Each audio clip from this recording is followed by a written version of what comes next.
Mesdames, Messieurs, bienvenue et merci de nous rejoindre pour ce nouveau plateau de votre émission 100% Bénin. Affaire faux médicaments, une semaine déjà qu'elle défraie la chronique avec chaque jour un nouveau développement exactement comme dans un film de science-fiction. La tête de pont du désormais sulfureux dossier est toujours en cavale.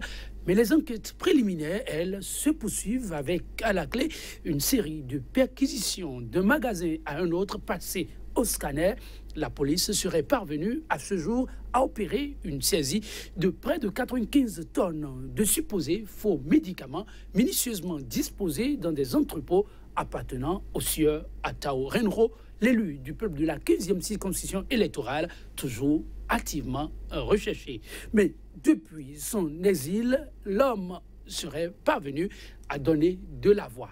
Kamé, Gapob, UBFA, SA, UBIFAM, Promo Pharma, Medifam sont tous mes clients, clame-t-il à corps et à cri. Vraisemblable cette allégation aux pures diversions. Quel lien ces structures entretiennent-elles réellement avec Atao Renro, si lien il y a? Au nom de quelle législation?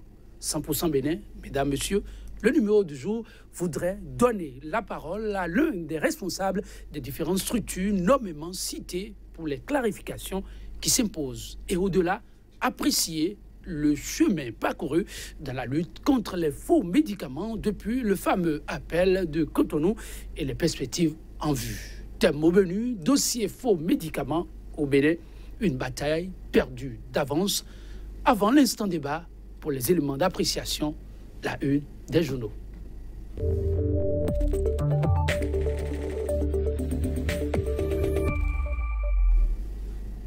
Avec moi sur ce plateau, Kodovi Amétonon qui prend place. Avec lui, nous parlerons sans nul doute du dossier Cos-Lépi qui, lui, commence encore à défrayer la chronique avec une décision de la Cour. Kodovi Amétonon, bonjour. Oui, bonjour, Jolie. Pendant que vous chômez de l'autre côté, la Cour, non, pas du tout. Elle travaille davantage à maintenir la bonne santé de la démocratie au Bénin et elle vient donc de taper du poing sur la table. Oui, la Cour Olo qui s'illustre positivement depuis peu. Kodovi Amétonon, on a hâte de découvrir le contenu. Avec le quotidien Actu Express, vous l'avez en grand titre, cette décision des membres du COS-Lépi qui pose donc problème et la Cour demande à ce que cette désignation se fasse au plus tard le 29 décembre 2017.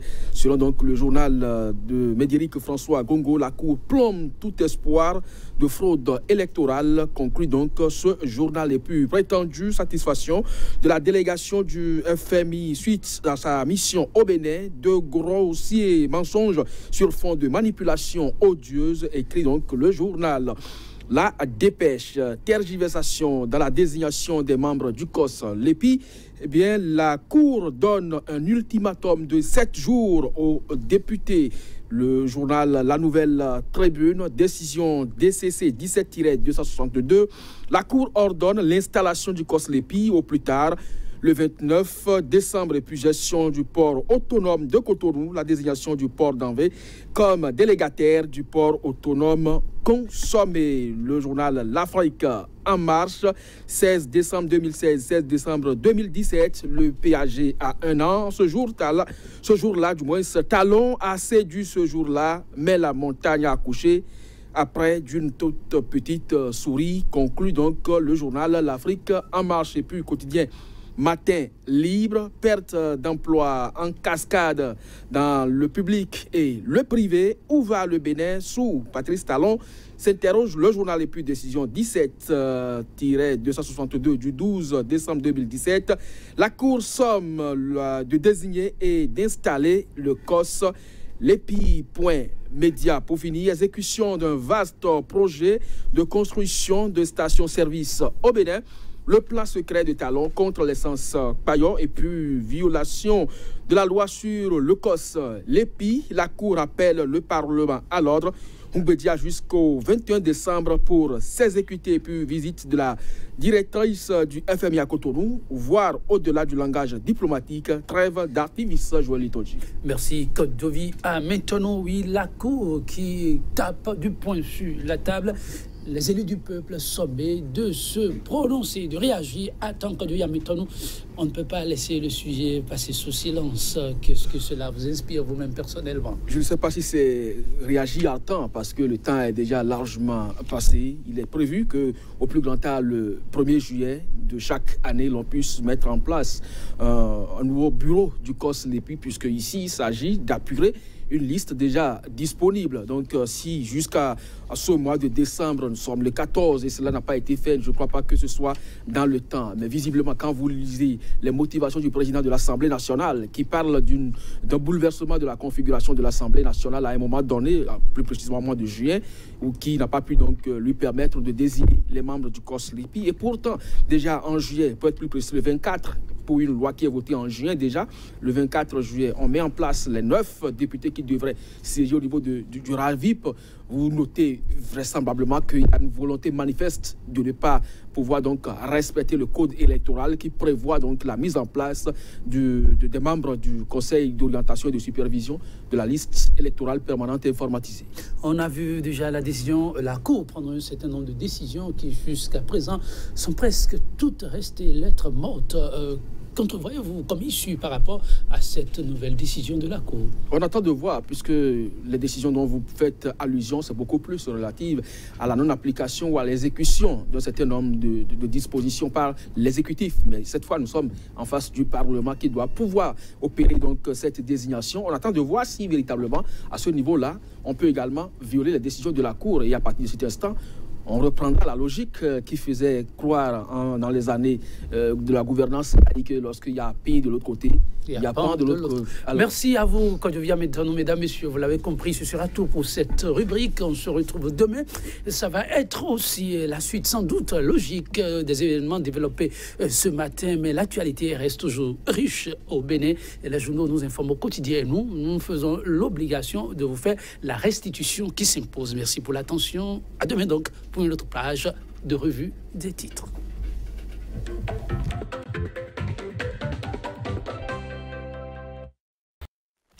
Mesdames, Messieurs, bienvenue et merci de nous rejoindre pour ce nouveau plateau de votre émission 100% Bénin. Affaire faux médicaments, une semaine déjà, qu'elle défraie la chronique avec chaque jour un nouveau développement, exactement comme dans un film de science-fiction. La tête de pont du désormais sulfureux dossier est toujours en cavale, mais les enquêtes, elles, préliminaires, je veux dire, se poursuivent avec à la clé une série de perquisitions de magasins à un autre passé au scanner.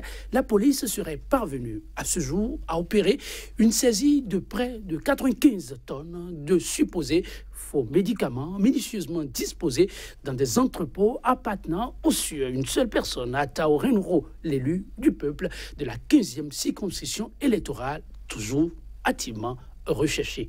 Mais depuis son lieu d'asile, l'homme donne de la voix. Kamé, Gapob, Ubefa, Essa, Ubi, Femme, Promo, Fama, Medifam sont tous mes clients, clame-t-il à corps et à cri. Vraisemblable, cette allégation ou pure diversion. Quel lien ces structures entretiennent-elles réellement avec Ataorenro, si lien il y a, et au nom de quelle législation? 100% Bénin. Mesdames, Messieurs, le numéro du jour voudrait donner la parole à l'un des responsables, à défaut de les recevoir tous, des différentes structures nommément citées pour les clarifications qui s'imposent. Et au-delà, apprécier le chemin parcouru dans la lutte contre les faux médicaments depuis le fameux appel de Cotonou. On se rappelle comme si c'était hier et les perspectives en vue. Des mots menus, dossier faux médicaments au Bénin, une bataille perdue d'avance ou l'espoir toujours permis. Pendant 45 bonnes minutes pour lever un coin de voile sur la problématique des faux médicaments au Bénin. Pour l'exercice, donc, nous recevons pour vous Dr Falilou Adebo, pharmacien.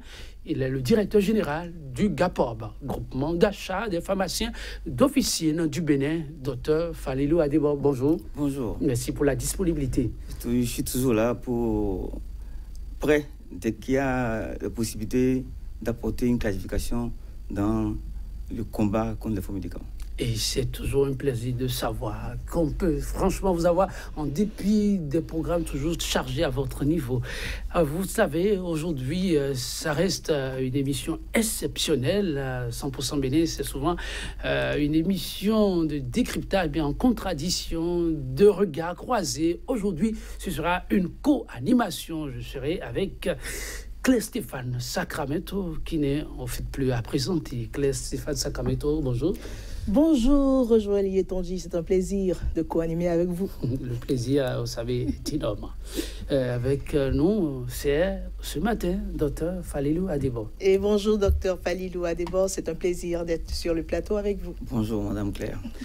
Contre le trafic de faux médicaments, là, je cite la Fondation Chirac, le président Jacques Chirac et plusieurs chefs d'État ont initié en octobre 2009 à Cotonou un appel international, un message politique perçu en son temps comme un encouragement aux professionnels de la santé et aux différentes administrations à coopérer pour appliquer ou créer les conditions législatives et normatives permettant de lutter contre les faux médicaments. Fin de citation. Le Bénin, Claire Stéphane Sacramento, en son temps, a pris très au sérieux cet appel avec une série d'initiatives, mais avec diverses fortunes. Absolument, Joël. Et d'ailleurs, la récente en date, c'est bien sûr cette opération Pangea 9 qui a été lancée par le régime du nouveau départ et qui se révèle une étape décisive dans la lutte contre les faux médicaments. Et tout de suite, je vais m'adresser au docteur Falilou Adebo. Déjà, vous avez été artisan de la lutte contre les faux médicaments. On vous a vu au-devant depuis des années. Alors, cette nouvelle tournure que prend la lutte contre les faux médicaments, avec la destruction du marché à Diegoulé, que vous connaissez bien. Alors, c'est quoi votre observation par rapport à tout ceci? Merci, madame. Je voudrais rappeler que l'appel de Cotonou était un appel contre l'indifférence et le fait de lutter contre les faux médicaments. Malheureusement, nous avons beaucoup cru à cela. Parce que notre lutte contre les faux médicaments date d'une trentaine d'années. Nous avons pris le devant. Et ceci à visage découvert, malgré les pressions externes et risques, comme nous sommes convaincus que nous sommes dans la vérité, donc nous n'avons jamais été vraiment inquiétés pour le combat que nous menons, parce que nous pensons que c'est un combat noble. Je voudrais d'abord définir ce que c'est qu'un faux médicament. Un faux médicament est un médicament qui se retrouve dans des circuits non autorisés, dans des circuits irréguliers. Et je crois que l'opération Pangea 9 aussi a repris cette définition parce que dans les étapes, c'est bien marqué, organiser des séances de sensibilisation à travers les masses médias pour montrer aux populations les effets nuisibles de la consommation des médicaments vendus en dehors du circuit pharmaceutique réglementaire. Donc ça confirme bien la définition du faux médicament. C'est un médicament qui se retrouve en dehors du circuit réglementaire. Maintenant, quand il y a eu l'appel de Cotonou, j'ai dit, et l'espoir que ça a suscité s'est émoussé parce qu'il manquait de volonté politique. Volonté politique sans laquelle cette lutte ne pouvait pas aboutir. Et nous n'avons pas cessé d'appeler nos autorités à leur demander de s'investir dans cette lutte. Et nous n'avons pas raté l'occasion, à l'approche des élections présidentielles passées, nous avons adressé un courrier à tous les candidats en disant ceci. Dans 4 mois, il y aura une alternance au sommet de l'État. Vous, futurs candidats, au poste de président de la République, nous vous invitons solennellement à intégrer et bien loger notre préoccupation à travers des réformes sanitaires d'urgence dans votre projet de société, car l'un de vous héritera de la nation béninoise le 6 avril 2016. Et pour paraphraser un éminent acteur politique béninois, il n'y a de richesse que d'hommes, et nous dirons mieux, il n'y a de richesse que d'hommes vivants et en bonne santé, car le faux médicament tue et sème la détresse. Un appel qui visiblement a été entendu. Oui. Or, effectivement, le 6 avril, il y a eu une alternance. Et l'alternance a eu comme président le président Patrice Talon. Nous attendions qu'il fasse quelque chose. Et nous avons déjà commencé par trouver qu'il ne bougeait pas. Et le 1er septembre 2016, suite à un conseil des ministres, ils ont autorisé l'opération Pangea qui devait se faire sur 3 étapes. La sensibilisation, le démantèlement, les sanctions. Et c'est là où nous sommes aujourd'hui. Donc nous pensons que notre appel a été entendu. Et c'est pourquoi, pour ça là au moins, nous voulons encourager le gouvernement à continuer sur cette lancée afin que la lutte contre les faux médicaments soit une lutte réelle et pérenne. Et nous disons que nous devons continuer d'être vigilants. Parce qu'on a vu des soubresauts qui, pour finir, ne donnent rien. C'est pourquoi nous allons maintenir l'état de veille pour dire au gouvernement, attention, vous devez continuer de mener cette lutte et traquer tous les trafiquants de faux médicaments. La lutte menée, ma consoeur disait tout à l'heure qu'il y a eu la destruction du fameux marché qu'on connaît à Djingoulé. Quand on parle d'Adjikoumélé, c'est l'autre centre pharmaceutique. Vous excusez l'expression, où on pouvait s'approvisionner. Le palais des faux médicaments. Bon, voilà. Mais dans la foulée, on s'est rendu compte qu'en dépit de la destruction de ce marché, eh bien, ces médicaments existent toujours sur le marché. La police, dans l'une de ses enquêtes, vous l'avez suivi, est tombée sur quelqu'un qui a doigté un fournisseur. Il se trouve que le fournisseur serait l'épouse d'un homme très en vue, l'élu du peuple, Atao Renouho. La suite, on la connaît. L'homme, actuellement, n'a pu donner de nouvelles. Et on est sans nouvelles de lui. Mais au fur et à mesure de l'évolution de ce dossier, il a donné de la voix qu'il reste un acteur dans son milieu et il mène officiellement une activité, donc il ne mène pas d'activité illicite. Il aurait reçu l'autorisation des autorités, même si cela porte à confusion, vous avez certainement suivi, mais il est allé loin. Il y a des structures officiellement reconnues qui ne sauraient exister si l'homme n'existait pas. Et qu'en est-il réellement? Je voudrais dire d'abord que le GAPOB, dont je suis le directeur général. Rappelez-nous déjà le GAPOB. Le GAPOB, c'est le groupement d'achat des pharmaciens d'officine du Bénin. C'est la première structure dans toute l'Afrique noire francophone à faire le métier de grossiste répartiteur. Ce métier qui soit pour une fois et administré par des nationaux. Ça n'existe dans aucun pays d'Afrique noire francophone, puisque nous héritons de la colonisation. Et c'est les multinationales dans tous les autres pays qui, en grande majorité, assurent la répartition pharmaceutique. Le Bénin est un exemple. Comment cet exemple? Parce que pendant la Révolution, le gouvernement militaire a décidé de nationaliser les secteurs vitaux de l'économie béninoise, à savoir le secteur de la santé, dont le secteur pharmaceutique, le secteur de carburant, le secteur des banques, des assurances, le secteur du coton aussi. C'est comme ça que beaucoup parmi nous ont émergé. Nous avons appris à faire ce métier et on sait le faire. Et le fait que nous le faisons, et parce que pendant longtemps, les gens avaient pensé que sans les Blancs, cela ne pouvait pas se faire. Mais on a été à la même école qu'eux. Ça marche très bien. Et c'est là qu'ils ont se dit que si ça marche au Bénin, ça peut donner un autre exemple pour d'autres pays. Donc il faut tout faire pour casser ce qui se passe au Bénin. Malheureusement, nous n'avons pas été soutenus, surtout par nos autorités. C'était une parenthèse. Oui. Et je pense que nous sommes là quand même depuis 35 ans. Et ça marche. Nous avons une agence à Cotonou. Nous avons une antenne à Boïcon, une antenne à Paracou, pas forcément pour gagner l'argent, mais pour mettre les médicaments à la disposition de nos populations, pour que, même parce que même ça ne rapporte pas beaucoup, que les gens puissent avoir les médicaments de bonne qualité à proximité. Ben ce travail, apprenons-nous, n'aurait jamais été effectif si en dessous il n'y aurait pas eu un homme de l'ombre. En tout cas, vous de nous l'expliquer. Je sais que le matin, vous prenez le devant pour nous dire, eh bien, allez à la pharmacie et dans la nuit profonde, comme ça arrive parfois. Il y a les prestations de colis. Je viens de vous dire tout à l'heure que le gars n'a pas 35 ans. Je ne sais pas quel âge attend rien noir.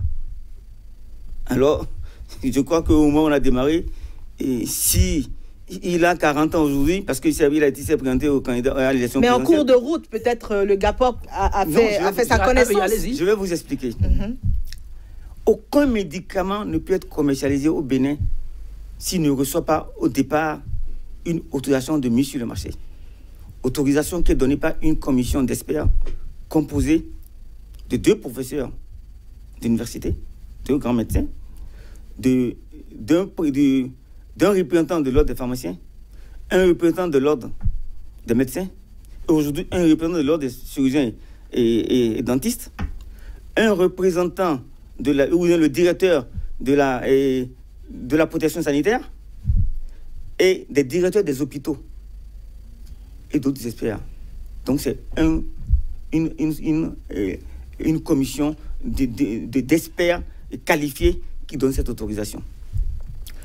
Lorsque cette autorisation est donnée, on donne un visa de commercialisation au laboratoire qui a demandé. Donc si je parle le cas, puisque je ne veux pas, si je prends le cas d'Ataou, aujourd'hui au Bénin, nous commercialisons 4433 références. 4433 références. Ça veut dire que nous avons ça veut dire que le ministère a donné pour ça là 4433 autorisations de mise sur le marché. Parce que c'est une autorisation par produit. Nous avons aujourd'hui, j'ai dit 4433 références. Nous sommes fournis par près de 250 fournisseurs. Et donc c'est seulement après ça, après que le laboratoire a eu l'AMM, que je vous donne une copie de l'AMM qui est souvent donnée par le ministère de la Santé et qui dit, je vous donne, qui dit, vu la demande, je parle du cas de Ataou, puisque vous parlez de New Sesames, il dit, vu la demande d'autorisation de mise sur le marché par les laboratoires New Sesames, SPRL, pour la spécialité pharmaceutique Semoxil, décide 1, l'autorisation de mise sur le marché est accordée en vue de son débit à titre gratuit ou onéreux à la spécialité pharmaceutique Semoxil 125 sirop. Donc c'est 1 ça. Après, il lui donne un visa de commercialisation. Ce visa qui est donné par le directeur des pharmacies a l'intention du directeur des laboratoires Nous Sisames SPL Kinshasa VP 1213 Kinshasa. Donc ce laboratoire n'est pas un laboratoire qui existe au Bénin. C'est un laboratoire étranger comme la plupart des laboratoires avec lesquels nous commercialisons. Maintenant, dans ce visa de commercialisation, il est marqué le titre auquel le produit doit être vendu aux grossistes répartiteurs. Et dans ce visa, ça dit en plus que ça dit, je vous prie, il prie le laboratoire de prendre attache avec les structures ci-après: Centrale d'achat des médicaments essentiels, CAME, Groupement d'achat des pharmacies d'officine du Bénin, GAPOB, Medifar, Union béninoise des pharmaciens, Pomo Pharma, Groupement béninois des pharmaciens, GB-Pharm, ainsi de suite. Ça dit que c'est ceux-là seulement qui sont autorisés à détenir les produits de ce laboratoire. Personne d'autre. Donc si quelqu'un détient des produits en dehors de ça, il fait l'exercice illégal de la profession et il est sous le coup de la loi. Vous voulez dire que devant la loi, Ataou Renouveau n'existe pas? Ataou Renouveau n'existe pas. Je vous ai dit tout à l'heure qu'on a près de 200 fournisseurs. Il n'y a Ataou Renouveau, il n'y a aucun de ces fournisseurs. Voilà le laboratoire Nous Sesames. C'est qui nous passons des commandes. Voilà une commande de mise en place. Où je dis, pour faire suite à votre demande de DPAV, nous vous passons commande des produits suivants. C'est Moxil, les produits qui ont reçu, l'AMM. Aux conditions suivantes. Livraison CIF, avion, Cotonou. Vous voulez dire que Ataou Renouveau ne fait que jeter de l'opprobre sur... Laissez-moi finir. Bon. Donc c'est avec ce laboratoire que nous travaillons. Quand nous passons la commande à ce laboratoire, le laboratoire nous livre, et quand nous livre, nous payons. Donc, les chèques que nous payons, c'est au nom de Nous Sesames, nulle part Ataou Renouveau. Docteur Adebo, on vous suit, on comprend ce que vous expliquez. Oui. Mais vous avez mentionné tout à l'heure que Nous Sesames reste un laboratoire basé en RDC. À Kinshasa. Oui. Mais comment ces produits vous parviennent-ils? Lui, faut-il pas un intermédiaire? Non. Et cet intermédiaire ne serait-il pas éventuellement Ataou Renouveau? Non, c'est ce que je vous dis. C'est marqué ici. Étudier les modalités pratiques d'introduction de cette filière sur le marché béninois. Nous discutons avec les labos. Voilà, ils nous livrent jusque chez nous. Ils vous livrent juste chez vous? Oui, c'est le contrat qui nous livre ça. Et nous les payons. Donc, ce n'est pas le seul laboratoire avec lequel vous êtes en contrat, quand même. Je dis que nous avons 200 fournisseurs. Justement. C'est quoi le circuit? Le circuit, c'est de fournisseurs aux grossistes répartiteurs, aux pharmaciens. Il n'y a aucun intermédiaire ici. Je vous dis, si le laboratoire a un intermédiaire ici, intermédiaire est dans l'illégalité. Face à la loi? Oui, il est dans l'illégalité. Parce que j'ai écouté, si j'étais à la place des avocats de Ata Ouren-Novo, je vais plutôt de péter coupable que de venir faire la diversion. Parce que Ata Ouren-Novo ne peut pas... C'est simple. Pourquoi il ne met pas, et comment ça s'appelle, sur l'ancienne de son entrepôt, Ata Ouren-Novo, laboratoire, tant. Pourquoi c'est sous-sol que les produits se trouvent? Il y a un problème. N'est-ce pas pour la conservation? Mais c'est drôle. Il y a un problème d'entreposage aussi, les conditions... Non, je pense que bon, tout ça là, c'est la diversion. Je pense que les produits... Docteur, comment ceci peut-il s'expliquer? Si vous dites qu'au regard de la loi, un individu ne saurait détenir par devant lui, même si c'est dans un entrepôt, des magasins, comment se fait-il que ces produits se retrouvent finalement dans un entrepôt appartenant à un homme? Je pense que c'est du trafic.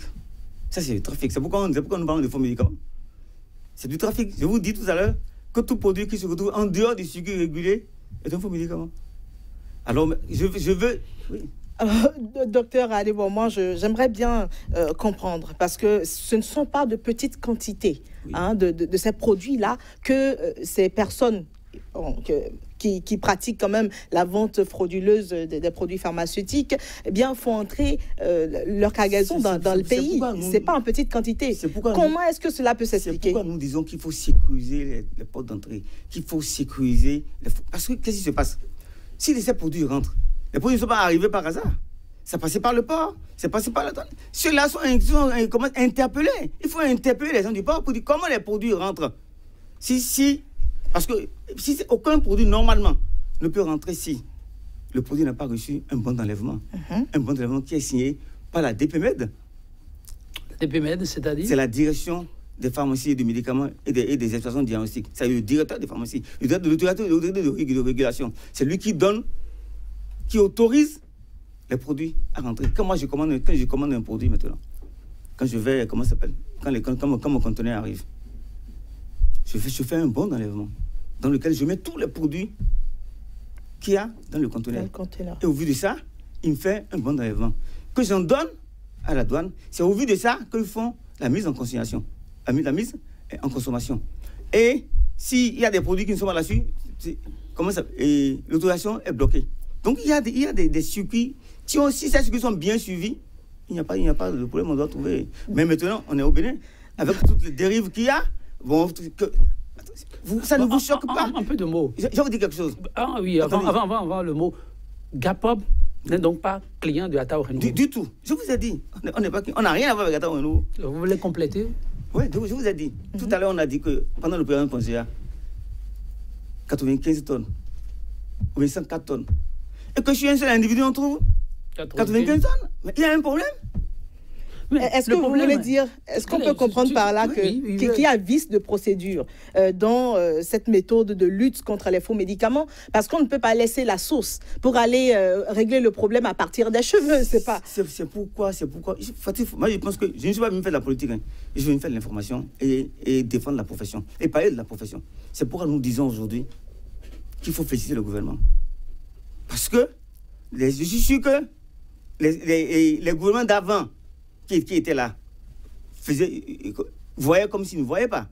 Aujourd'hui qu'on a une volonté politique pour qu'on puisse détruire en un jour 104 tonnes de médicaments saisis au magasin, saisis sur le marché d'Antokpa, et quelques mois plus tard, 95 tonnes chez comment s'appelle, un individu. Ça veut dire qu'il y a une volonté politique qui se manifeste et qu'on doit encourager, qu'on doit continuer comme ça pour décourager tous les autres qui font le même métier.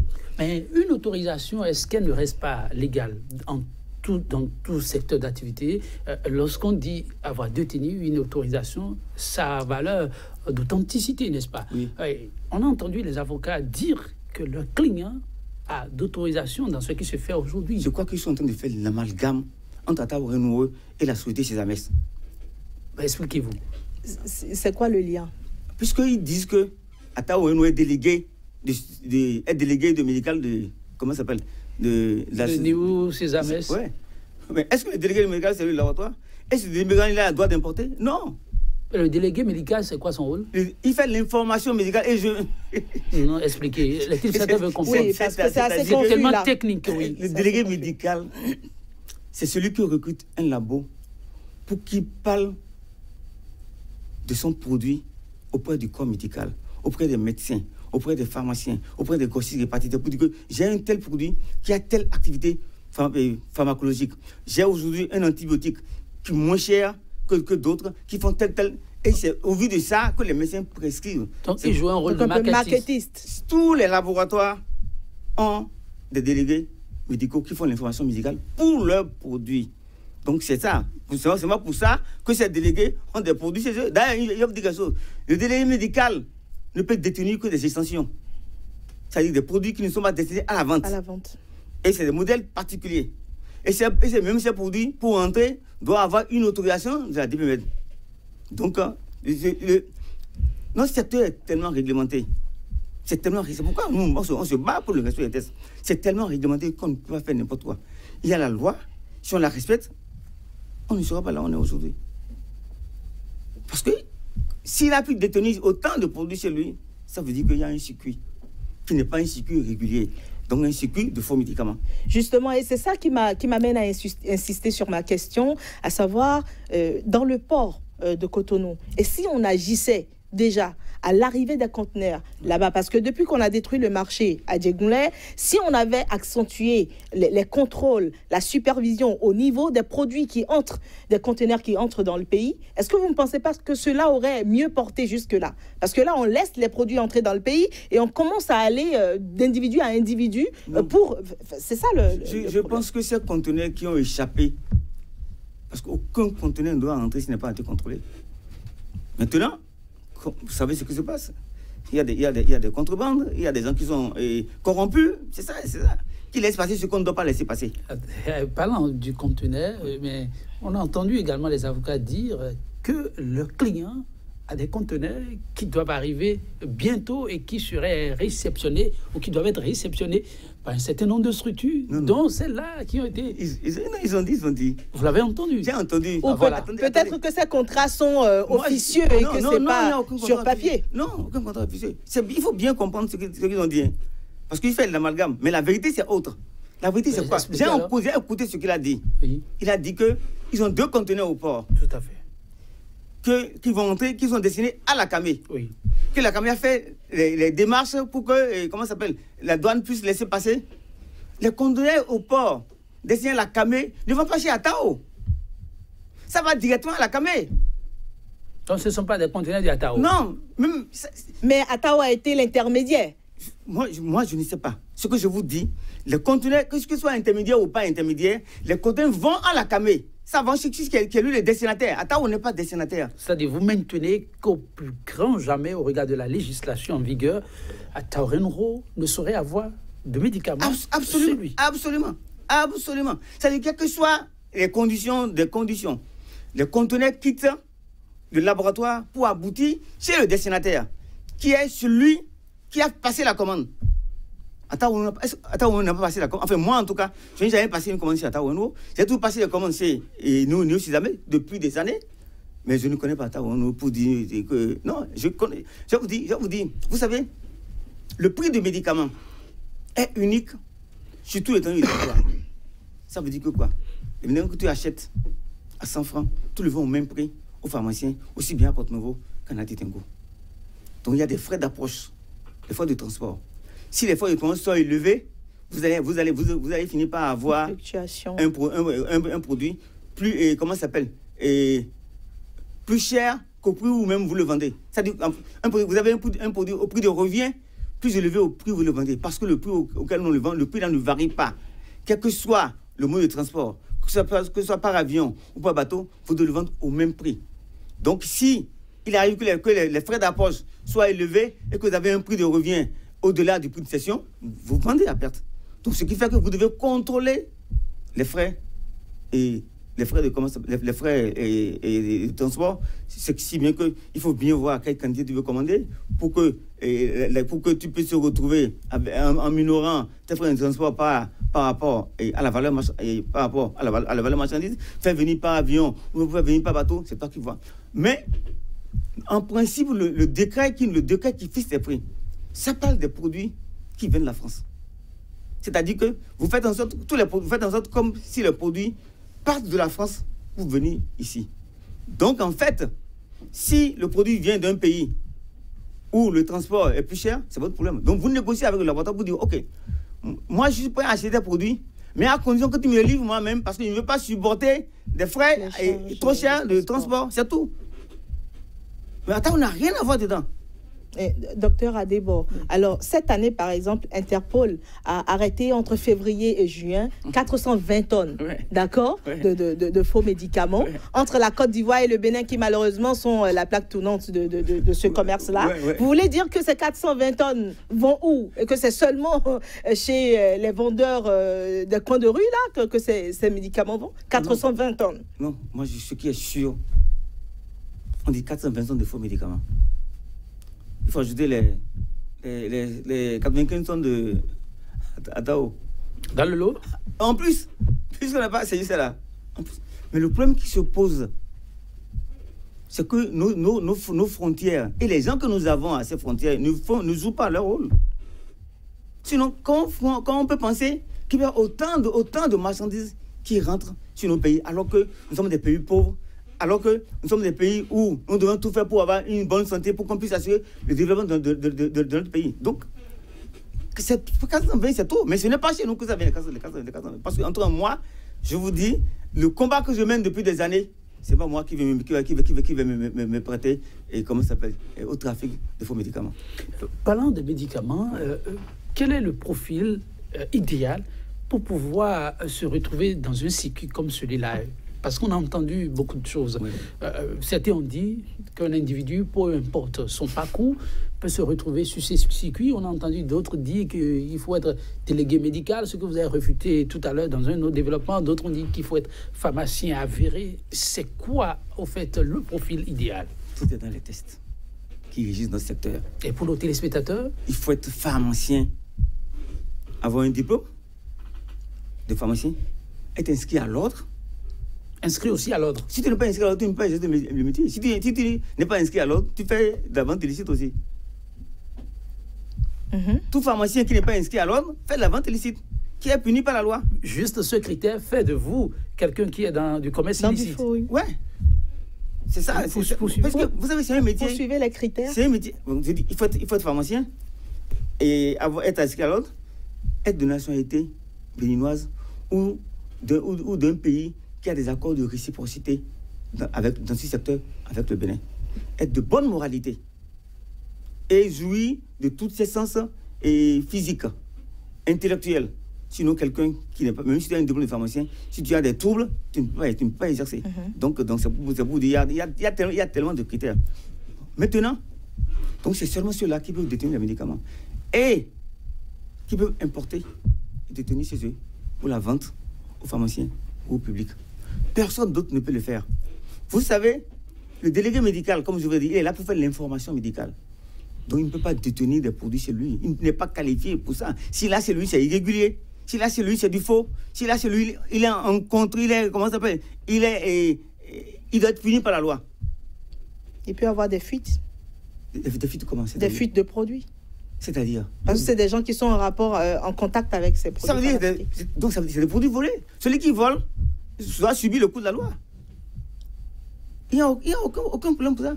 Docteur Adebo, est-ce que vous voulez dire que dans le rang même, dans les rangs des pharmaciens eux-mêmes, il n'y a pas de brebis galeuses? Je n'ai pas dit ça. Est-ce que toutes les pharmacies appartiennent à des pharmaciens? Je n'ai pas dit ça. Je parle que pour moi. C'est quoi la situation? Moi, je parle pour moi.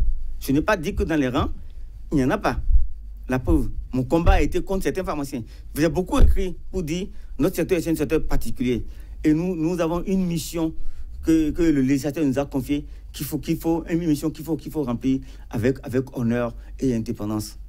Et pour ça, vous devez vous approprier de nos tests et savoir ce que vous ne devez pas faire. Je me suis battu. Je n'aime pas que d'amis. J'aime même beaucoup plus d'amis dans la profession que d'amis. Pourquoi? Parce que je suis là pour la vérité. Je suis là pour ménager personne. Ce n'est pas de la politique. Je n'ai pas d'amis dans la profession à partir du moment où les gens ils font défaut. Et si vous avez, j'ai beaucoup écrit comme ça. J'étais le premier à commencer par écrire contre les faux médicaments. J'étais le premier à commencer par même traquer les confrères qui se livrent à ça. Parce que pour le dossier qui défraie actuellement la chronique, qui fait couler assez d'encre et de salive, quel est votre regard? Bon, je crois qu'aujourd'hui, s'il était vraiment dans la légalité, pourquoi il fuit le pays? Il est député qui est supposé avoir une immunité parlementaire. Il a des autorisations qui sont supposées régulières. Il fuit. Pourquoi il fuit? Vous l'invitez à se livrer à la police? Il fuit parce qu'on veut, comment s'appelle, le juger pour trafic de faux médicaments. Là où c'est même compliqué. Même là où il va, si l'Interpol peut le poursuivre, je vais plus loin. Vous savez qu'il y a une loi, quand vous prenez l'article 17, qui parle de l'exercice illégal, parce que il y a l'exercice illégal, qui dit l'exercice illégal de la profession est puni d'une amende de 50 000 à 500 000 et en cas de récidive, d'une amende de 100 000 à 1 million et d'un emprisonnement de 10 jours à 6 mois. Pourra en outre être prononcée la confiscation du matériel ayant permis l'exercice illégal. C'est la maison même le produit. Qu'est-ce que vous dites là? Ça veut dire confiscation. C'est la loi qui le dit, moi c'est pas moi qui le dis. Donc les différents lieux où il y a eu la pétition que peuvent être confisqués. Parce que ça a permis de faire l'exercice illégal. C'est ce que dit la loi. Elle a dit pourra être prononcée la confiscation du matériel ayant permis l'exercice illégal. Et docteur, vous avez cité tout à l'heure amende allant de 50 000 à 500 000. Est-ce que vous voyez que c'est suffisant? Puisqu'il y a l'Institut de recherche anti-contrefaçon de médicaments qui estime que pour 100 000 euros d'investissement, on peut avoir jusqu'à 200 000, 400 000 bénéfices. Donc, c'est assez rentable. Si on donne comme amende entre 50 000 et 500 000... Je suis d'accord avec vous. C'est pourquoi la loi doit être revue. Les sanctions qui sont là ne sont pas dissuasives. C'est pourquoi il faut renforcer les sanctions. Mais il faut d'abord appliquer ces sanctions. Parce que je suis sûr que personne ne veut aller faire une semaine en prison. Vous vous imaginez, on vous prive de votre liberté pendant 1 mois, c'est beaucoup. Mais 6 mois, c'est beaucoup. Appliquons déjà ce qui est là et refaisons la loi pour la corser. Parce que même si la loi est corsée, qu'on ne l'applique pas, on n'aura rien fait. Il faut appliquer la loi. Celle qui est là, appliquons-la. Après, on se retrouve pour faire une relecture, pour dire ce qu'on a fait là aujourd'hui. Parce qu'en fait, quand cette loi a été prise, il y a tellement d'années que c'est comme une fois, c'était beaucoup. Aujourd'hui, par rapport aux dégâts que ça cause, ça n'a pas de sens. Donc il faut revoir ça. Mais appliquons déjà ce qui est là. L'industrie pharmaceutique, dans son ensemble, cela renvoie à cette question. Comment elle se porte aujourd'hui? Parce que ces fuites, Claire l'a souligné tout à l'heure, sont légion au niveau de la sous-région. Et pourtant, le problème est là, presque endémique. Il faut des citoyens vivants pour bâtir nos cités. Le défi qui est celui de l'Afrique de demain prospère passe toujours par des enfants bien portants. C'est pourquoi il faut revenir encore à l'appel de Cotonou. Revenir à l'appel de Cotonou. À mettre ça en pratique, parce que ça parle de la lutte contre l'impunité et l'indifférence. À partir de ce moment-là, on a parlé de Medicrime. Exactement. Ouais. Medicrime, cette convention-là, qui a été signée par 27 pays à ce jour, dont 2 seulement en Afrique de l'Ouest, le Burkina Faso et la Guinée. L'ont ratifié. Qu'attendent les autres pays, le Bénin, par exemple? Je crois que le Bénin vient de commencer. Parce que c'est seulement avec, le gouvernement de Talon que ça a commencé. Puisque même l'opération Porc-Épic qui était avant Pégia, c'est même les gens du ministère qui ont fait que... Ça n'a pas porté. Ça n'a pas porté. C'est pourquoi on dit qu'il faut renouveler les gens. Parce que c'est les ça veut dire que le verre est dans le fruit. Oui, bien sûr. Il faut dire la vérité. Enfin, moi, je suis là pour dire la vérité et j'aime pas faire dire la vérité. Tout le plateau est là pour la manifestation. Donc, il y a quelque chose qui ne va pas. Mais aujourd'hui, Il y a une volonté politique qu'il faut accompagner, qu'il faut surveiller même pour que cela ne se sente pas. Parce que quand les gens commencent, quelques temps après, ils laissent tomber. Non, il faut que ce soit de façon pérenne. Mais comment pensez-vous que ça peut porter si au sein du ministère, il y a des lobbies qui c'est pourquoi il dit il faut interpeller tout le monde. Il faut interpeller les gens pour dire voilà ce qui s'est passé, comment ça a pu se passer, comment Ottawa a pu se retrouver avec 95 et comment ça s'appelle tonnes de médicaments chez lui. Les gens sont passés par où? Qui ont passé la commande? Il y a un problème. Donc c'est tout cela, il faut interpeller tout le monde. C'est pourquoi je dis, si on veut que la vérité se manifeste réellement, cela doit se faire sans complaisance. C'est pourquoi on dit ni trêve ni compromis. Joël, si vous le permettez, encore une question au docteur Adebo. Moi, j'aimerais bien que vous puissiez nous faire le point sur ce plateau de la situation au sein des pharmaciens eux-mêmes. C'est quoi la situation sur le terrain, les défis auxquels vous faites face par rapport aux gens qui ne sont pas du domaine et qui ouvrent des pharmacies un peu partout. Et forcément, quand ça se passe comme ça et que dans vos rangs, il n'y a pas, les règles ne sont pas respectées, c'est normal qu'il y ait des pharmacies qui, malheureusement, se font ravitailler par le secteur, le faux secteur. Je dis qu'il y a quelque chose qui est fondamental. La pharmacie est un commerce. Un commerce qui est chapeauté par deux ministères. Le ministère du commerce, le ministère de la Santé. Mais un commerce ne peut pas vivre si ce que ça dégage n'est pas au-delà des charges. Sinon, tu vas à la faillite, quel que soit le commerce.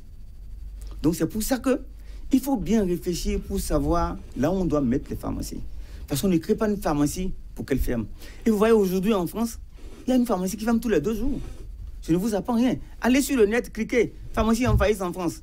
Et vous allez voir comment ça se passe. Donc, il faut bien réguler là où on doit installer les pharmacies. Maintenant, si nous pensons qu'il y a des zones où personne ne veut aller, parce qu'on pense que le pouvoir d'achat n'est pas élevé, parce qu'on pense que les gens ne pourront pas payer, le gouvernement, en ce moment, subventionne, encourage les gens à aller avec des mesures d'accompagnement. On peut dire, par exemple, toi, tu vas à tel endroit, comme personne ne veut aller, tu ne paies pas d'impôt, par exemple. Ou bien, c'est des mesures d'accompagnement facilite en fait qu'il faut pour qu'on puisse avoir des médicaments accessibles. Mais il ne faut pas oublier quelque chose, le médicament a un coût. Quel que soit, si le médicament a un coût, on ne peut pas le vendre de médicaments en dessous du coût. Sinon, il faut le subventionner. Donc c'est ça la vérité. Il n'y a rien d'autre.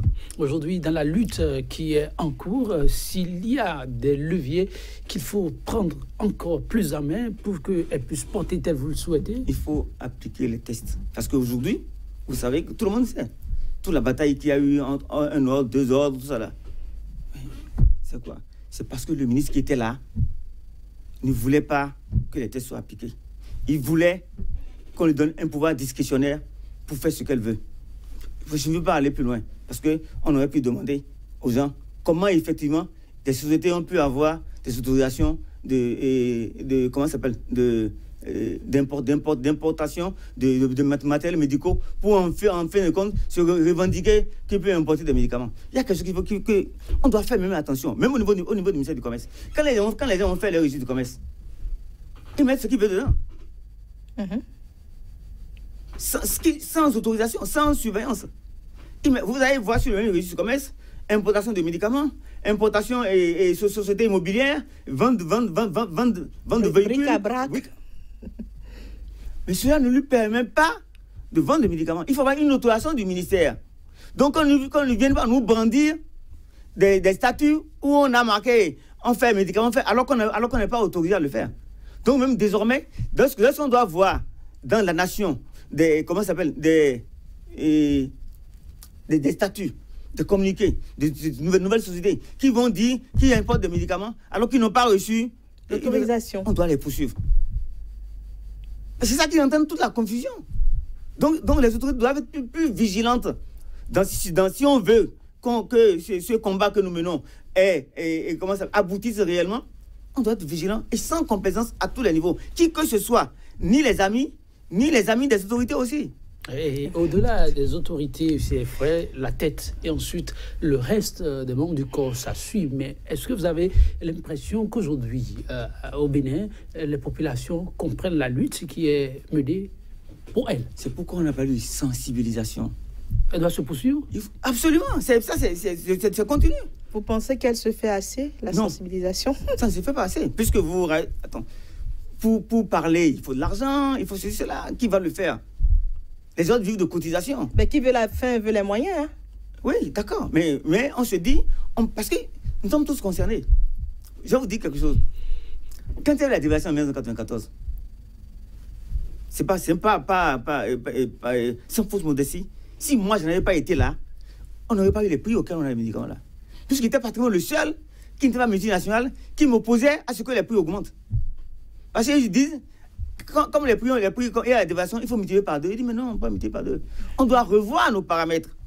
Parce que nous, c'est nos parents qui n'ont pas d'argent, qui ne peuvent pas payer. Même si tu penses que toi, tu peux le faire, il t'est obligé de payer pour l'autre. C'est tout le monde qui veut participer. Donc, revoyons la structure des prix de façon objective pour qu'on ne pénalise pas la population. Et c'est pourquoi je dis, personne d'autre ne peut défendre notre pays si ce n'est pas nous-mêmes. L'étranger ne peut pas le faire. Exactement. Alors, docteur Adebo, avec tout ce qu'on vient de dire, plein de goulots d'étranglement par rapport à cette lutte-là, les difficultés, même des gens au sein du système officiel qui auraient intérêt à ce que ce commerce continue et tout ce qu'on a vu tout autour, quelle perspective?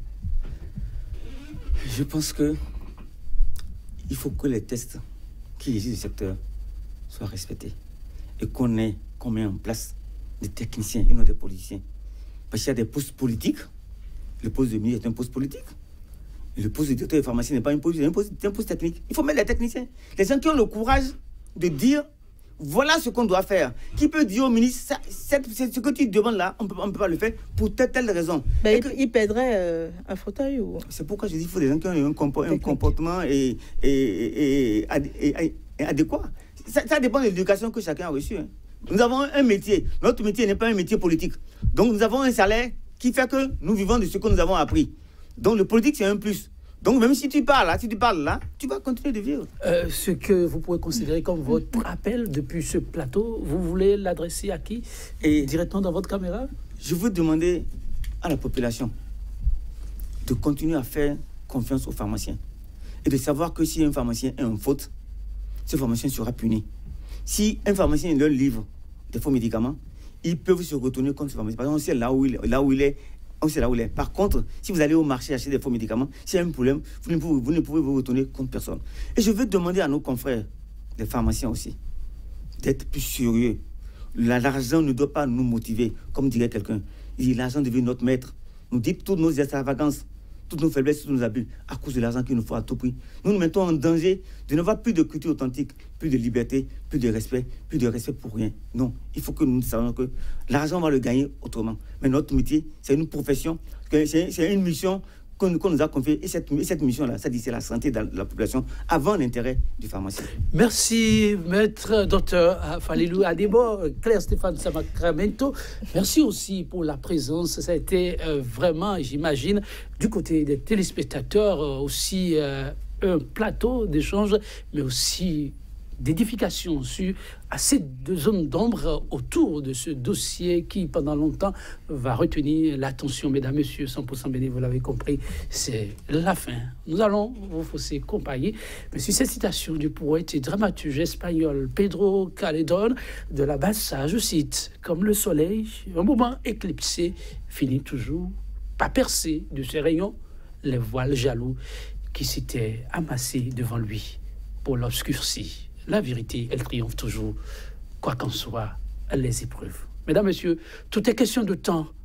Oui, le triomphe, la victoire reste toujours maître de ceux qui savent être endurants. Merci de nous avoir suivis. On se retrouve demain avec toujours le même entrain. À très vite.